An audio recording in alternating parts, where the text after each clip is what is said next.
मी गावावरून आले होते. तर सेक्टर गुलाबसन डेअरीच्या इथे उतरले. रिक्षा रिक्षा केली.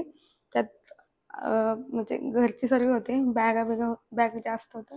त्यामुळे रिक्षात माझी बॅग विसरले. म्हणजे मी गुलाबसन डेअरीपासून ते सेक्टर 6 तिथपर्यंत गेले. मग माझी बॅग सोन्याची रिक्षामध्ये राहिली.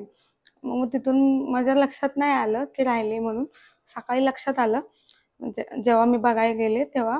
नंतर ना आम्ही पोलीस स्टेशनला आलो. पोलीस इथले साहेब, मोठे साहेब, जाधव साहेब, अजून म्हणजे अनेक साहेब होते. कोपरखाना पोलीस स्टेशनचे सर्व अधिकारी साहेब लोक सर्वांनी मदत खूप केली. त्यांनी रिक्षावाल्यांना शोधून काढले. त्यांनी पण त्यांना सहकार्य केले. दोघांनी त्यांचे खूप आभारी आहे. मुंबई पोलीसचे आभार, धन्यवाद. आम्हाला भरपूर सहकार्य केलं, कारण आम्ही लहान मुलं दोघीच चाललो होतो. घाबरलो होतो आम्ही. रात्रीची वेळ होती, 2-3 वाजता. परत सकाळी आमच्या लक्षात आल्यावर आम्ही पोलीस स्टेशनला आलो. तिथे आम्हाला आमची तक्रार त्यांनी घेतली लगेच. मग त्यांनी सांगितलं, आम्हाला बसवलं त्यांनी. म्हणजे आमची त्यांनी भरपूर काळजी घेतली, दक्षता घेतली अशी. आणि आम्हाला आमची बॅग त्यांनी मिळवून दिली. आणि रिक्षावाला पण त्यांनी पण सहकार्य केलं. त्यांनी विचाराने आणून दिली. त्याबद्दल रिक्षावाल्याबद्दल मी धन्यवाद. आणि कोपर घराण्याचे म्हणजे मुंबई पोलीस खरोखर म्हणजे सहकार्य व्यवस्थित करतात. ते आम्ही गावावरूनच आली, तिची आई आहे. म्हणजे आम्हाला एवढे त्यांनी सहकार्य केले ना, त्यांचे मी खूप खूप आभार मानते. कारण का, धन्यवाद मुंबई पोलीस बद्दल.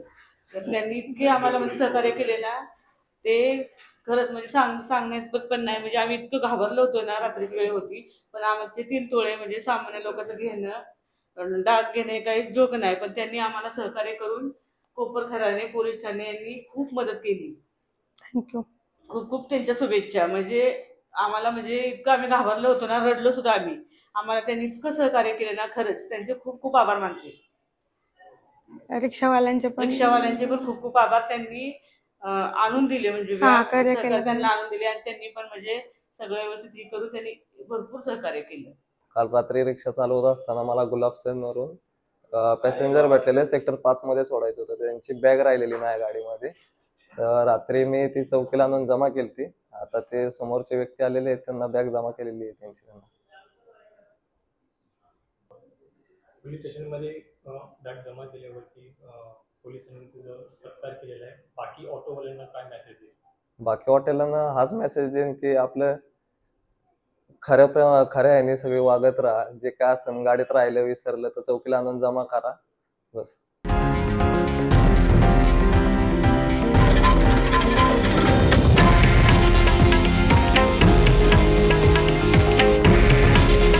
हे आहे देशातील नंबर 1 न्यूज नेटवर्क आणि आपण पाहत आहात TV9 मराठी. काळजी तुमची, हित महाराष्ट्राचं.